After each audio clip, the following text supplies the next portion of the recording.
राज्याचं अर्थसंकल्पीय अधिवेशन सुरू आहे। दरम्यान आता एक मोठी बातमी समोर आली आहे। मुंबईतील विधान भवन बॉम्बनं उडवून देण्याची धमकी मिळाल्यानं एकच खळबळ उडाली आहे। या ईमेलद्वारे ही माहिती देण्यात आली असून या घटनेनंतर पोलीस आणि सुरक्षा यंत्रणांनी संपूर्ण विधान भवन परिसराचा ताबा घेत झडती घेतली आहे।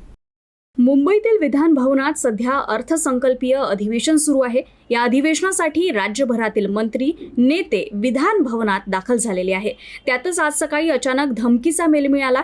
ही बातमी वाऱ्यासारखी विधान भवनात पसरली आणि एकच गदारोळ उडाला। सुरक्षा यंत्रणांची चांगलीच तारांबळ उडाल्याचं पाहायला मिळालं। विधान भवनात बॉम्ब असल्याचा अधिकृत साईटवर धमकीचा मेल आला होता।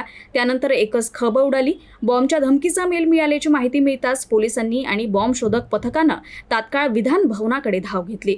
विधान भवनातील कर्मचारी आणि नागरिकांना सर्वात आधी सुरक्षित बाहेर काढण्यात आलं। सर्वांना गेटजवळ सुरक्षित ठिकाणी उभं करण्यात आलं। त्यानंतर बॉम्ब शोधक पथकाकडून इमारतीत तपासणी करण्यात आली।